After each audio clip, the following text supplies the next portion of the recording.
Have to turn your faith loose.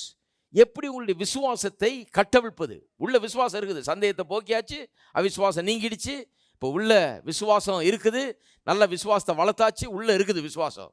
இதை எப்படி அவிழ்த்து விடுகிறது? அது எப்படி? நம்முடைய வாயின் வார்த்தைகளால் தான் நம் விசுவாசத்தை கட்டவிழ்க்கிறோம். விசுவாசித்தேன் ஆகையால் பேசினேன் எழுதியிருக்கிறபடி நாங்களும் அந்த விசுவாசத்தின் ஆவியை உடையவர்களாக இருந்து விசுவாசிக்கிறபடியால் பேசுகிறோம். விசுவாசித்தேன் ஆகையால் பேசுகிறேன். இதுதான் ஸ்பிரிட் ஆஃப் ஃபெய்த். அப்போ ஒரு மனுஷனுடைய வாயிலிருந்து என்ன வருதுன்னு பார்த்தீங்கன்னா, அவனுக்கு ஸ்பிரிட் ஆஃப் ஃபெய்த் இருக்குதா அல்லது ஸ்பிரிட் ஆஃப் ஹோப்லெஸ்னஸ் இருக்குதா? அவனுக்கு விசுவாச ஆவி இருக்குதா அல்லது நம்பிக்கையற்ற ஒரு ஆவி இருக்குதா? நம்பிக்கையின் ஆவி இருக்குதா அல்லது நம்பிக்கை இல்லாத ஒரு ஆவி இருக்குதா? அவிசுவாசத்தின் ஆவி இருக்குதா, சந்தேகத்தின் ஆவி இருக்குதா, விசுவாசத்தின் ஆவி இருக்குதான்றதை சுலபமாய் தெரிந்து கொள்ளலாம். ஏனென்றால் விசுவாசித்தேன் ஆகையால் பேசுகிறேன்றது தான் விசுவாசத்தின் ஆவி. திருப்போம் யாக்கோபு 1ஆம் அதிகாரம். யாக்கோபு 1ஆம் அதிகாரம் 18ஆம் வசனத்திலிருந்து பாருங்க. கொஞ்சம் நல்லா கவனிங்க, ஏன்னா நிறைய வசனங்களை சொல்ல இருக்கிறேன். 1:18 அங்கே ஆரம்பிப்போம். பாருங்க, நம்ம வாயை திறந்து சொல்றது தான் விசுவாசத்தின் கிரியை. ரொம்ப first and foremost action of faith is saying with our mouth. விசுவாசமும் தேவை, கிரியையும் தேவை. விசுவாசம் இருக்குன்னு சொல்லி கிரியை இல்லைன்னா அவன் விசுவாசியே கிடையாது. அப்போ நான் விசுவாசிக்கிறேன் என்றால் அந்த விசுவாசத்துக்கு ஏற்ற மாதிரி கிரியை செய்யணும். அதில் முதலாவது அல்லது பிரதானமான கிரியை என்ன? நான் வாயை திறந்து நான் விசுவாசிக்கிறபடி பேச வேண்டும். அதான், வேற ஒன்றும் பெருசாக செய்ய வேணாம். நான் எதை விசுவாசிக்கிறேன் அதை பேசுறது தான் முதலாவது கிரியை. இப்போ பாருங்க, 18ஆம் வசனத்திலிருந்து வாசிக்கிறேன். அவர் சித்தம் கொண்டு தம்முடைய சிருஷ்டிகளில் நாம் முதற் பலனாவதற்கு நம்மை சத்திய வசனத்தினாலே ஜனிப்பித்தார். ஆகையால் என் பிரியமான சகோதரரே, யாவரும் கேட்கிறதுக்கு தீவிரமாகவும், நல்லா கவனிக்கிறீங்களா, கேட்கிறதுக்கு தீவிரமாகவும், பேசுகிறதுக்கு பொறுமையாகவும், கோபிக்கிறதுக்கு தாமதமாயும் இருக்க கடவர்கள். எல்லாம் சொல்லுங்க, கேட்கிறதுக்கு தீவிரமாயும், பேசுகிறதுக்கு பொறுமையாகும். அப்படிதான் பண்றீங்களா? கேட்கறதுல ரொம்ப தீவிரமாக இருக்கணும், பேசுறதுல ரொம்ப, எப்படி சொல்றாரு பாருங்க. இந்த யாக்கோபு புஸ்தகமே ரொம்ப அருமையான ஒரு புஸ்தகம். இதை டீல் பண்ணோம் ஒரு தடவை. இது முதல்லேருந்து கடைசி வரைக்கும் இப்படி தான். இது ப்ராக்டிக்கல் கிறிஸ்டியானிட்டி. எப்படி ஒரு விசுவாச வாழ்க்கை வாழுது. கேட்கறதுக்கு தீவிரமாக இருக்கணும், பேசுறதுக்கு பொறுமையாக இருக்கணும். ஏன்னா பின்னால் அப்படியே வந்து இந்த வாயின் வார்த்தையினுடைய வல்லமையை பற்றி சொல்ல போகிறார். அதுக்கு இங்கேயே ஆரம்பிச்சுக்கிட்டார். நிறைய பேர் 3ஆம் அதிகாரம் தெரியும், 3ஆம் அதிகாரத்தில் சொல்லப்பட்டிருக்கிறதெல்லாம் தெரியும் அவங்களுக்கு. வாய் எப்படி ஒரு சிறிய நெருப்பு பெரிய காட்டை கொளுத்துது, கப்பலை எப்படி அதனுடைய சுக்கான்னு வச்சு திருப்புறது போல வாய் நாவு இருக்குது, எல்லாம் 3ஆம் அதிகாரத்தில் சொல்கிறார். அதெல்லாம் வாசிச்சிருக்கிறாங்க. அவங்களுக்கு என்ன தெரியாதுன்னா 1ஆம் அதிகாரத்திலே ஆரம்பிச்சிடுறாரு. அதான் சப்ஜெக்ட். 1ஆம் அதிகாரத்திலே ஆரம்பித்து மொல்லமாக சொல்கிறாரு, கேட்கறதுக்கு தீவிரமாகவும் பேசுகிறதுக்கு பொறுமையாகவும். சில வசனங்களை நம்ம கிறிஸ்தவர்கள் தலைகீழாக பின்பற்றுறாங்க. அதில் இதுவும் ஒரு வசனம். கேட்கறதுக்கு பொறுமையாகவும் பேசுறதுக்கு தீவிரமாகவும் கிறிஸ்தவங்களை தான் நிறைய பேர் பார்ப்பீங்க. அதே மாதிரி தான் இன்னொரு வசனம் இருக்குது பாருங்க, டோன்ட் வரி பட் ப்ரே அப்படின்னு இருக்குது. பிலிப்பியர் 4ஆம் அதிகாரம் 6ஆம் வசனம். நீங்கள் ஒன்றை குறித்தும் கவலைப்படாமல் எல்லாவற்றை குறித்தும் ஸ்தோத்திரத்துக்கோடு விண்ணப்பங்களை ஏறிடுங்கள். ஒன்றை குறித்தும் கவலைப்படாமல் ஜெபம் பண்ணுங்கன்னு சொல்லியிருக்குது. இவங்க ஜெபம் பண்ணாமல் கவலைப்படுவாங்க. ரிவர்ஸில் அப்படியே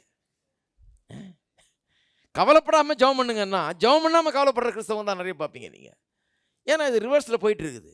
இந்த வசனங்கள்லாம் வந்து படிச்சிருக்கிறாங்க, பைபிளை டெய்லி வாசிக்கிறாங்க, எல்லாம் பண்ணுறாங்க. ஆனால் இது உள்ள இன்னும் போகலை. சொல்கிறாரு, கேட்கிறதற்கு தீவிரமாயும் பேசுகிறதற்கு பொறுமையாகும். இங்கே ஆரம்பிக்கிறார் சப்ஜெக்டை பாருங்க. அப்புறம் சொல்கிறாரு, மனுஷருடைய கோபம் தேவனுடைய நீதியை நடப்பிக்க மாட்டாதே. 20ஆம் வசனம். ஆகையால் நீங்கள் எல்லாவது அழுக்கையும் கொடிய துர்க்குணத்தையும் ஒழித்துவிட்டு உங்கள் உள்ளத்தில் நாட்டப்பட்டதாயும் உங்கள் ஆத்துமாக்களை ரட்சிக்க வல்லமை உள்ளதாயும் இருக்கிற வசனத்தை சாந்தமாய் ஏற்றுக்கொள்ளுங்கள். பாருங்க, வசனம் உள்ளே போய் வேலை செய்யணும்னா அவர் என்ன சொல்கிறாரு? வாயை கரெக்டாக அடக்குங்கன்றாரு. வாயில் கண்டபடி பேசிக்கிட்டு இந்த வசனமும் உள்ளே போய் வேலை செய்யணும் பார்க்க புறங்கூறிக்கிட்டு மற்றவங்களை பற்றி குறை சொல்லிக்கிட்டு பேசிக்கிட்டு அதையும் இதையும் காசிப் பண்ணிக்கிட்டு எல்லாம் பண்ணிக்கிட்டு இந்த வார்த்தையும் கேட்டு இந்த வார்த்தையும் போய் உள்ள வேலை செய்ய இந்த பொல்லாத அழுக்கு துர்க்குணம் இந்த எல்லாத்தையும் நீக்கணும். மெயினாக என்ன பண்ணணும்? வாயை சரி பண்ணிட்டா எல்லாம் சரியாயிடுச்சுன்னு அர்த்தம். எல்லாம் சரியாயிக்கும் சொல்லிட்டு தான் சொல்கிறாரு, இந்த வசனத்தை எடுத்து இந்த நாட்டப்பட்ட வசனத்தை உள்ள வையுங்க. இந்த வசனத்தை சாந்தமாய் ஏற்றுக்கொள்ளுங்கள்ன்றாரு. வாயின் பேச்செல்லாம் மாற்றிட்டு அப்புறம் சொல்கிறாரு, அல்லாமலும் நீங்கள் உங்களை வஞ்சியாதபடிக்கு திருவசனத்தை கேட்கிறவர்களாய் மாத்திரமல்ல அதன்படி செய்கிறவர்களாக இருங்க. கேட்குறவங்க மட்டும் இல்லை, செய்கிறவர்களாயும் இருங்கன்றாரு. இப்போ அதை பற்றி தான் ஆரம்பித்தேன். கேட்குறது மட்டும் இல்லை, செய்யவும் வேண்டும். அந்த செய்கையில் தான் எது பிரதானமாக செய்கிறது என்ன? கேட்கறது மட்டும் இல்லை, செய்யணும்னு சொன்னால் வசனத்தை கேட்கறது மட்டும் இல்லை, இந்த வசனத்தை வாயினால் சொல்லவும் வேண்டும். இந்த சொல்கிறது தான் பிரதானம்.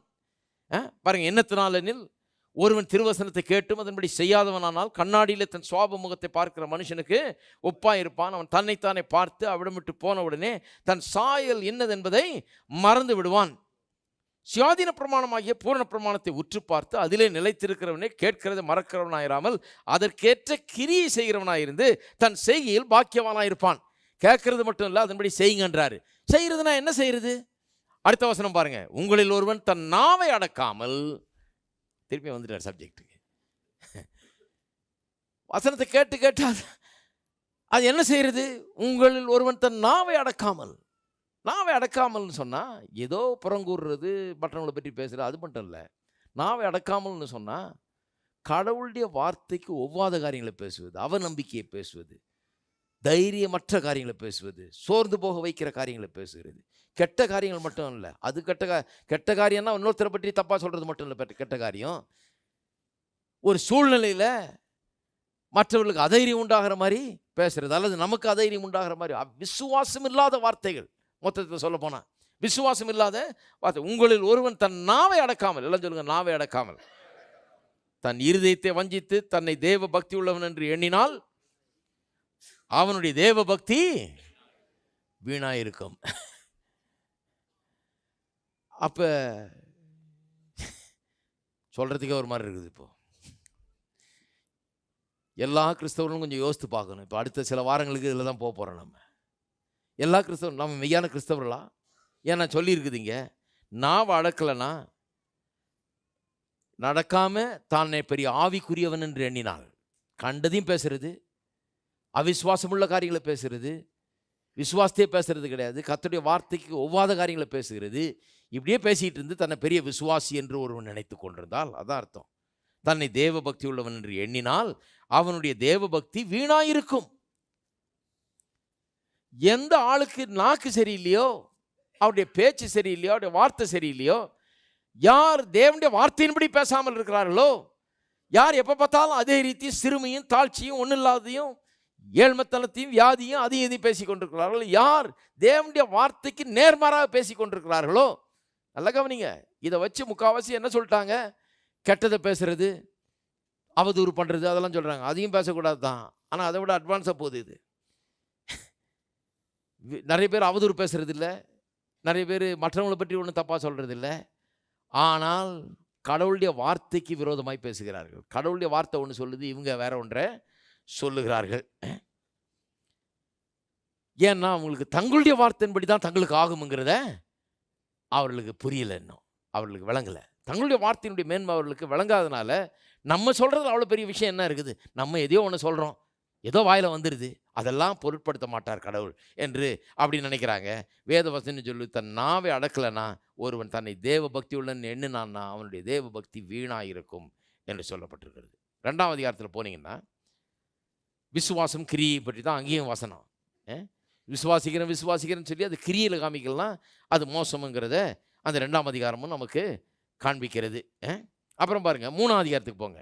இப்போது 3ஆம் அதிகாரம் 1ஆம் வசனம். என் சகோதரரே, அதிக ஆக்கினை அடைவோம் என்று அறிந்து உங்களில் அநேகர் போதகர் ஆகாதிருப்பீர்களாக. இதுதான் எனக்கு ரொம்ப பிடிச்ச வசனம்.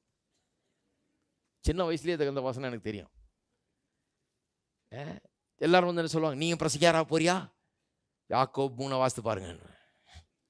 நீ உங்களில் அநேகர் போதகராகாதிருப்பீர்களாக, ஆகாதீங்கன்னு சொல்லியிருக்குது. இது என்ன பாவம்?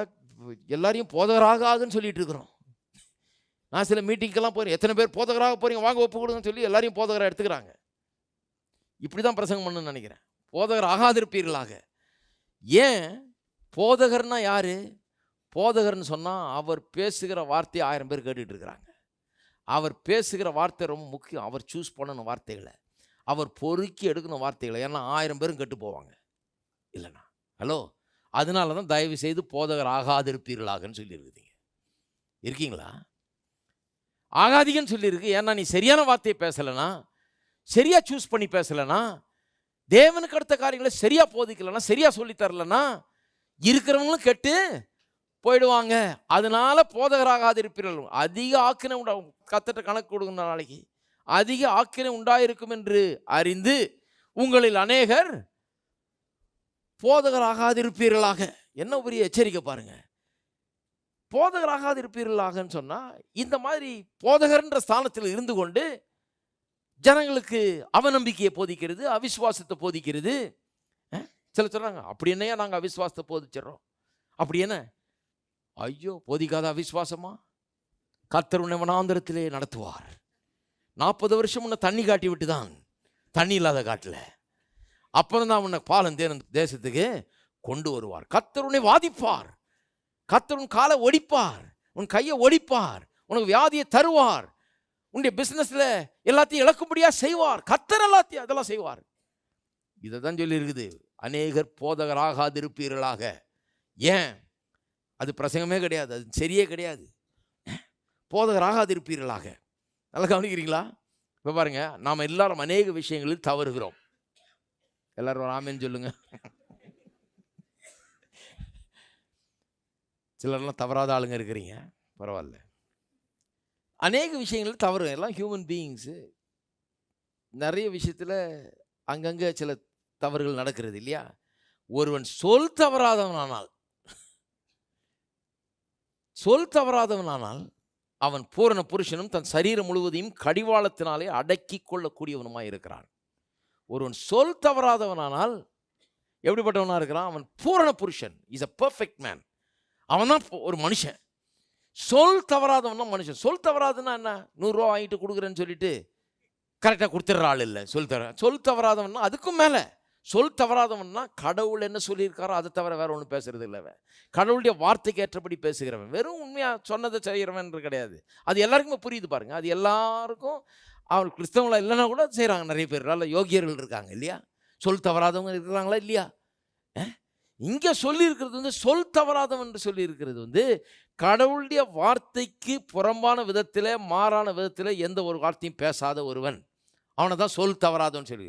அவன் சொல் தவறாதவனானால் அவன் பூரண புருஷனாக இருக்கிறான், பெர்ஃபெக்டாக இருக்கிறான், பெர்ஃபெக்ட் மேன். அவன் தான் தன் சரீரம் முழுவதையும், இப்போ கவனிங்க நல்லா, சரீரம் முழுவதையும், எல்லாம் சொல்லுங்க, சரீரம் முழுவதையும்.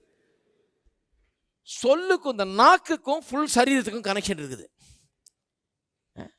இது ஒரு பெரிய சத்தியம் பாருங்க. சுகத்தை குறித்த ஒரு முக்கியமான ஒரு காரியத்தை சொல்ல போகிறேன்.